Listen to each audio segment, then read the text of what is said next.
Good morning students, welcome back to our channel Pragati NCERT tutorial में। कैसे हैं आप सब लोग? आई होप कि आप सब लोग बहुत अच्छे होंगे, मस्त होंगे, स्वस्थ होंगे और अपनी पढ़ाई अच्छे से कर रहे होंगे। तो जैसे कि आपको पता है कि हमने जो अपनी चैनल पर एनसीईआरटी सीरीज शुरू की है, उसमें हमने क्लास 6 की जो है हिस्ट्री के 6 चैप्टर और ज्योग्राफी के भी 5 चैप्टर कवर कर लिए हैं और सिविक्स के भी हमने 4 चैप्टर कवर कर लिए हैं। तो जो भी नया स्टूडेंट इस चैनल से जुड़ रहा है तो चैनल को सब्सक्राइब ज़रूर करें और बेल आइकन पर प्रेस करें, जिससे आपको सारी क्लासेस टाइम टू टाइम मिलती रहेंगी। उसका नोटिफिकेशन आपके पास पहुंच जाएगा, जिससे आपको पता चल जाएगा कि क्लास अभी शुरू हो गई है।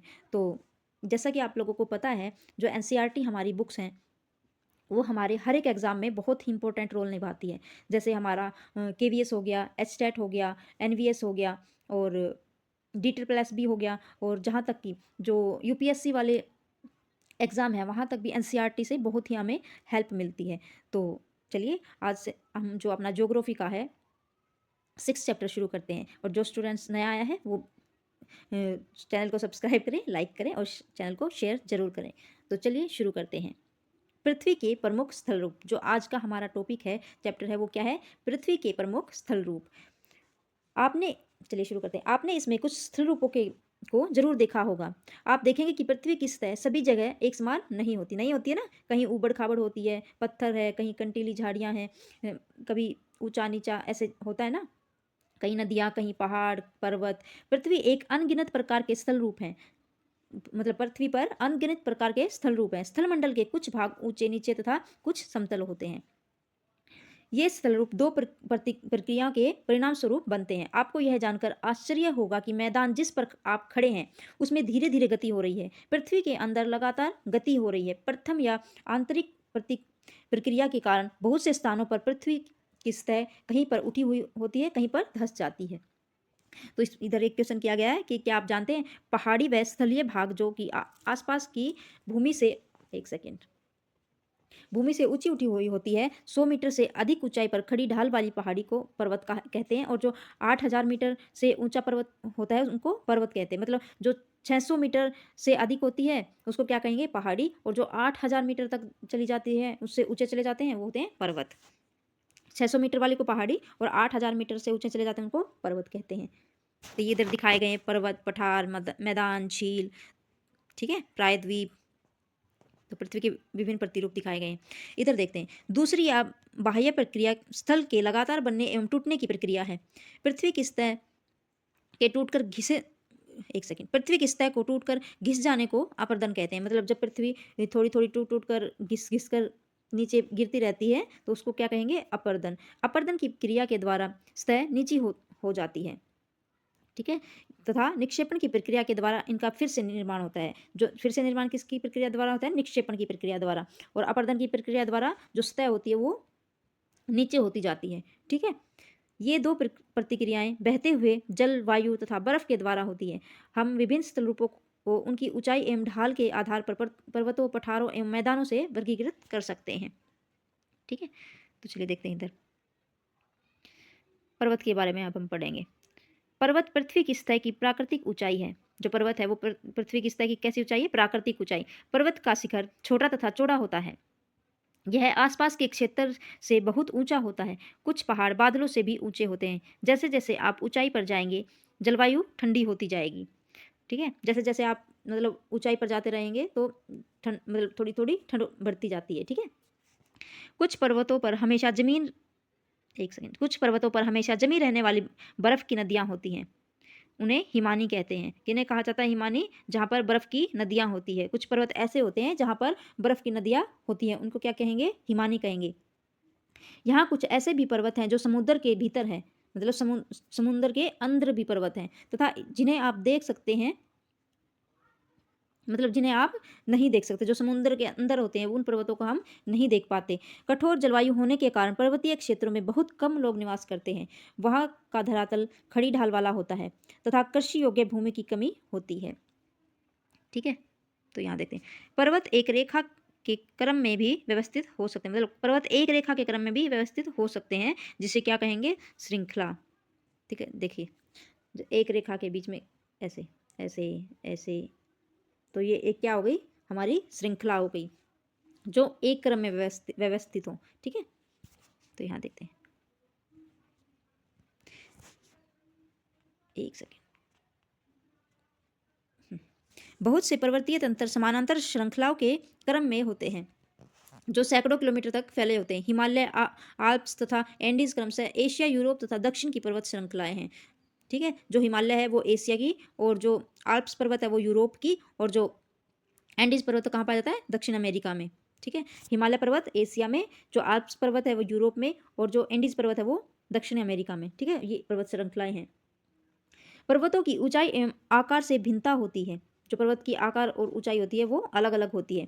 पर्वत 3 प्रकार के होते हैं। पर्वत कितने प्रकार के होते हैं, 3 प्रकार के। कौन से, वलित पर्वत, भंशोन्त पर्वत और ज्वालामुखी पर्वत। ठीक है, पहला कौन सा है, वलित पर्वत, दूसरा है भंशोन्त पर्वत तथा ज्वालामुखी पर्वत। हिमालय तथा आल्प्स एक वलित पर्वत है। जो हिमालय और आल्प्स हैं वो कैसे पर्वत हैं, वलित पर्वत, जिनकी सतह उबड़ खाबड़ तथा शिखर शंक्वाकार है। जिसकी सतह कैसी है, उबड़ खाबड़ तथा शंक्वाकार। भारत की अरावली श्रृंखला विश्व की सबसे पुरानी वलित पर्वत श्रृंखला है। तो विश्व की सबसे पुरानी वलित पर्वत श्रृंखला कौन सी है, अरावली श्रृंखला, जो भारत की है। ठीक है, अपरदन की प्रक्रिया के कारण यह श्रृंखला घिस गई है। उत्तरी अमेरिका के एप्लेशियन तथा रूस के यूराल पर्वत गोलाकार दिखाई देते हैं एवं इनकी ऊंचाई कम है। ये बहुत पुराने वलित पर्वत हैं। जब बहुत बड़ा भाग टूट जाता है तथा ऊर्ध्वाधर रूप से विस्थापित हो जाता है तब भ्रशोंत पर्वतों का निर्माण होता है। ऊपर उठे गए खंड को उत्खंड तथा नीचे धसे हुए खंडों को द्रोणिका भ्रंश मतलब ग्रोबन कहा जाता है। यूरोप को राइन घाटी तथा वासजैस पर्वत इस तरह से के पर्वत तंत्र के उदाहरण हैं। एटलस में दिए गए विश्व मानचित्र में उनकी स्थिति को देखिए तथा इस प्रकार की भू आकृतियों के कुछ उदाहरण पता करिए। ज्वालामुखी पर्वत ज्वालामुखी क्रियाओं के कारण बनते हैं। जो ज्वालामुखी पर्वत है वो कैसे बनते हैं, ज्वालामुखी क्रियाओं के कारण। अफ्रीका का माउंट किलिमंजारो तथा जापान का फ्यूजियामा इस तरह के पर्वतों के उदाहरण हैं। तो जो ज्वालामुखी पर्वत है वो कैसे बनते हैं, ज्वालामुखी क्रियाओं से। और जो अफ्रीका का माउंट किलिमंजारो है और जापान का जो फ्यूजियामा है वो कैसे बना है, ज्वालामुखी के कारण। पर्वत बहुत लाभदायक होते हैं। पर्वत जल के संग्रहागार होते हैं। बहुत सी नदियों का स्रोत पर्वतों में स्थित हिमानियों में होता है। जलाशयों के जल को लोगों तक पहुंचाया जाता है। पर्वतों के जल का उपयोग सिंचाई तथा पनबिजली के उत्पादन के लिए किया जाता है। नदी, घाटियां तथा वेदिकाएं कृषि के लिए उपयुक्त होती हैं। पर्वतों में अलग अलग प्रकार की वनस्पतियां तथा जीव जंतु पाए जाते हैं। वनों में हमें ईंधन, चारा, आश्रय तथा दूसरे उत्पादों जैसे गोंद, रेजिन इत्यादि प्राप्त होते हैं। सैलानियों के लिए पर्वत भाग उपयुक्त स्थान है। वे पर्वतों की यात्रा उनकी प्राकृतिक सुंदरता को देखने के लिए करते हैं। विभिन्न प्रकार के खेल जैसे paragliding, hang gliding, river rafting तथा स्कीइंग पर्वतों में सीखी जाती है, प्रचलित है। क्या आप हिमालय में स्थित कुछ ऐसे स्थानों के नाम बता सकते हैं जहाँ खेल खेले जाते हैं? बताइए कौन से ऐसे स्थान जहाँ पर खेल खेले जाते हैं हिमालय में। तो इधर ये लावा के बारे में बताया गया है, ज्वालामुखी के बारे में। ठीक है, जो जमीन के नीचे होता है उसको क्या बोलते हैं, मैग्मा। एक सेकेंड देखिए, ये जो हमारा जमीन के अंदर होता है इसको क्या बोलेंगे, मैग्मा। और जो फट के बाहर आ जाता है वो क्या होता है, लावा। ठीक है, जो जमीन के अंदर होता है उसको बोलेंगे मैग्मा, और जो निकल के बाहर आ जाता है उसको क्या बोलेंगे, लावा बोलेंगे। ठीक है, चलिए आगे देखते हैं पठार के बारे में। अब हम पढ़ेंगे पठार के बारे में। नेक्स्ट हेडिंग हमारी है पठार। पठार उठी हुई एक सपाट भूमि होती है। जो पठार होता है वो उठी हुई एक सपाट भूमि, समतल भूमि। यह आसपास के क्षेत्रों में अधिक उठा हुआ होता है, नहीं, ठीक है, तथा इसका ऊपरी भाग मेज के समान सपाट होता है। किसी पठार के एक या एक से अधिक किनारे होते हैं। जो पठार होते हैं उसके कितने किनारे होते हैं, एक या एक से अधिक, जिनके ढाल खड़े होते हैं। पठारों की ऊंचाई प्राय कुछ 100 मीटर से लेकर कई हजार मीटर तक हो सकती है। पर्वतों की तरह पठार भी नए या पुराने हो सकते हैं। भारत में दक्कन का पठार पुराने पठारों में से एक है। कौन सा है, दक्कन का पठार। केन्या, तंजानिया तथा युगांडा का पूर्वी अफ्रीकी पठार एवं ऑस्ट्रेलिया का पश्चिमी पठार इसके उदाहरण हैं। तिब्बत का पठार विश्व का सबसे ऊंचा पठार है। सबसे ऊंचा पठार कौन सा है विश्व का, तिब्बत का पठार। और भारत में कौन सा पठार है, चलिए कमेंट करके बताइए। जो भारत का सबसे पुराना पठार कौन सा है और विश्व का सबसे ऊंचा पठार कौन सा है, कमेंट करें फटाफट। जिसकी ऊंचाई माध्य समुद्र तल से 4000 से 6000 मीटर तक है। पठार बहुत उपयोगी होते हैं क्योंकि उनमें खनिजों की प्रचुरता होती है।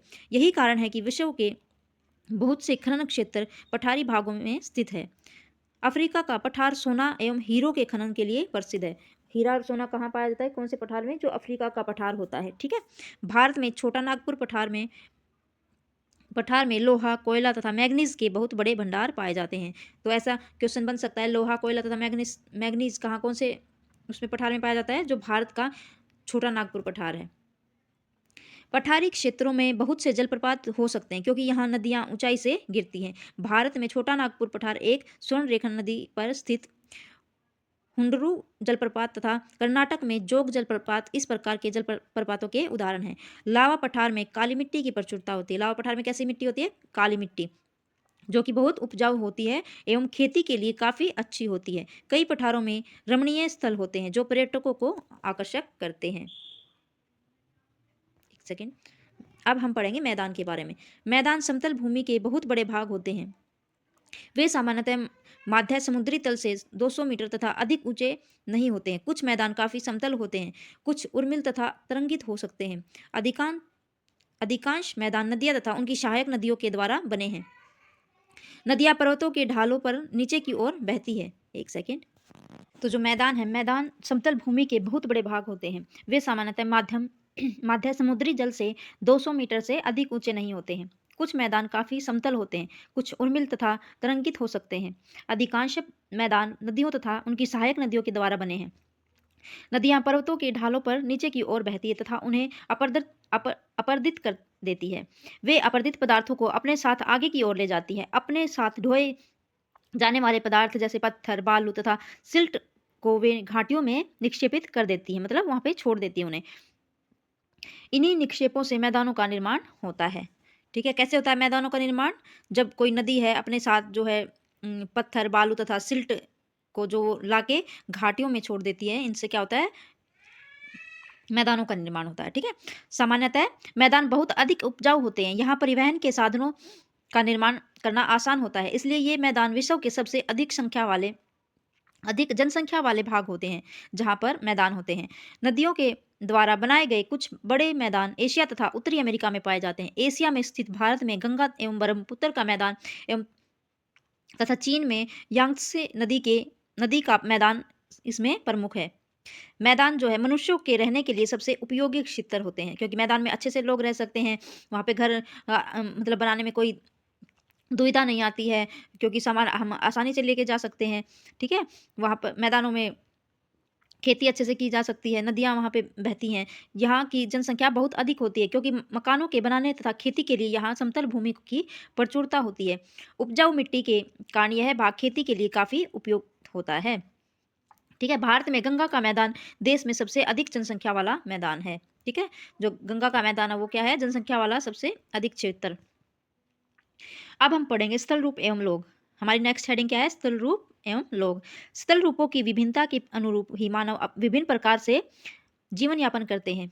पर्वतीय क्षेत्रों का जीवन बहुत कठिन होता है। मैदानी क्षेत्रों का जीवन पर्वतीय क्षेत्रों की तुलना में सरल होता है। क्यों होता है? पर्वतों पे तो सामान ढोने में भी बहुत दिक्कत होती है। ठीक है, घर बनाने में भी वहाँ पे दिक्कत होती है और मैदानी इलाके में मतलब सामान भी अच्छे से, यातायात के साधन भी वहाँ पे उपयुक्त हैं ज़्यादातर और आसानी से हम घर बना सकते हैं। मैदानों में फसल उगाना, घर बनाना या सड़कें बनाना पर्वतीय क्षेत्रों की तुलना में अधिक आसान होता है। विभिन्न प्रकार के स्थल रूपों पर रहने वाले लोगों के रहन सहन के तरीकों में कुछ अंतर होता है। क्या आप उनमें से कुछ अंतर बता सकते हैं? तो बताइए, पर्वतों पे रहने वाले लोग कैसे रहते हैं और जो है जो मैदानों में लोग रहते हैं उनके बीच में अंतर बताना है। ठीक है, रहन सहन में कभी कभी प्राकृतिक आपदाएं जैसे भूकंप, ज्वालामुखी, उद्गार, तूफान या बाढ़ बहुत विनाश कर देते हैं। इन आकस्मिक घटनाओं के बारे में जागरूकता पैदा करके हम इनमें आने वाले खतरों को कम कर सकते हैं। ठीक है, जैसे कि जब आप लोग टीचर बनेंगे तो आपको स्कूल में बच्चों को ये चीज़ें मतलब सिखानी होंगी, सिखानी भी पड़ सकती है और मतलब सिखाना भी ज़रूरी है। सिखाना चाहिए कि भूकंप आ जाए तो हमें क्या-क्या करना चाहिए, ज्वालामुखी आ जाए, लेकिन हमारे इधर ज़्यादा ज्वालामुखी तो नहीं है, तो भूकंप तो आ ही सकता है ना, तो भूकंप के बारे में, तूफ़ान या बाढ़ जब आ जाए तो हमें क्या मतलब क्या-क्या करना चाहिए है, वो चीज़ हमें बच्चों को सिखानी होती है। हम कितने तरीकों से जल एवं जल स्थिल को उपयोग में ला सकते हैं, इसका भी हम अपने आसपास के क्षेत्र में मतलब पता लगा सकते हैं। प्राय हम स्थल का उपयोग गलत तरीके से करते हैं, जैसे उपजाऊ भूमि पर मकानों का निर्माण करना। इसी प्रकार हम लोग कूड़ा किसी भी भूमि पर या पर पानी में फेंक देते हैं। मतलब इसमें ये कह रहा है कि जो उपजाऊ भूमि होती है, आजकल तो लोग खेतों में भी मतलब बीच खेतों में अपने घर बनाने लग गए हैं। तो इसमें ये कह रहा है कि जो उपजाऊ भूमि है वहाँ पे हम अपने मकान बनाने लग गए हैं, और जो साफ-सुथरी ज़मीन है या पानी है उसमें हम मतलब कूड़ा-करकट फेंक फेंक देते हैं, जिससे जो भूमि भी खराब हो जाती है और पानी भी पीने लायक नहीं रहता, जो कि उन्हें गंदा कर देता है। हमें प्रकृति के इस महत्वपूर्ण वरदान का उपयोग इस प्रकार नहीं करना चाहिए। उपलब्ध भूमि केवल हमारे ही उपयोग के लिए नहीं है, यह हमारा कर्तव्य है कि हम आने आगे आने वाली पीढ़ियों के लिए पृथ्वी को सुरक्षित रखें। पर ऐसा कहाँ होता है, ठीक है? जो ये बड़ी-बड़ी इंडस्ट्रीज़ एरिया हैं, इतना कूड़ा-करकट निकाल के नदियों में फेंक देते हैं। 1 मिनट के लिए भी नहीं सोचते कि आने वाली पीढ़ियों के लिए पानी पर्याप्त रहेगा या नहीं रहेगा। आगे के लिए कोई नहीं सोच रहा है। बस अभी अपना काम ख़त्म करते हैं और अपना मज़ा करते हैं। आगे क्या होगा, क्या नहीं होगा, और फिर कहेंगे कि ऐसा हो गया, ये हो गया है। सब मतलब विनाश हो जाएगा जिस दिन, फिर देखेंगे।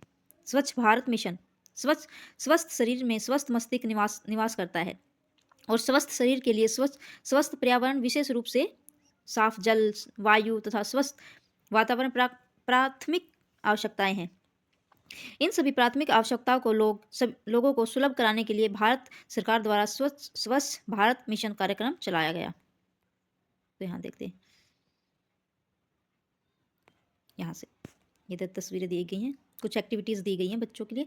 तो चलिए स्टूडेंट्स, आज जो हमारा ज्योग्राफी का जो 6th चैप्टर था हमारा, वो भी आज ज्योग्राफी का जो हमारा 6th चैप्टर था, हमने वो भी आज पूरा कवर कर लिया है। बहुत ही छोटे-छोटे चैप्टर हैं। देखिए, बताइए इसमें क्या मुश्किल है, क्या मतलब टफ़ आप लोगों को लगा? अगर आप लोग इसको ना 2 से 3 बार रिवाइज़ कर लेंगे ना, रिवाइज़ सबसे मोस्ट इम्पोर्टेंट होती है। जो सक्सेस की पॉइंट होती है, वो होती है रिवाइज़। रिवाइज़ करो हर हर एक चैप्टर को 2 या 3 बार, आप अगर उसको अच्छे से, अभी देखो बहुत टाइम है हमारे सीटेट में, अभी से हम तैयारी शुरू कर रहे हैं, और बहुत कम लोग इस चैनल से जुड़े हैं अभी, और मैं जो भी लोग इस चैनल से जुड़ रहे हैं, मैं उनसे कहूँगी कि आप इस चैनल में एक बार जुड़िए।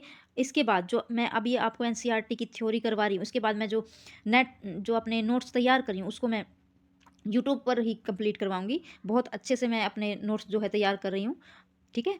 तो देखिए, बहुत ईज़ी है ये चीज़ें। जो क्लास 6 के बच्चे होते हैं उनके लिए ये चीज़ें हैं, और आप तो फिर भी टीचर बनने जा रहे हो, तो इसको बहुत ही मतलब आराम से अपने अच्छे से इस चीज़ को रिवाइज़ करिएगा, ठीक है?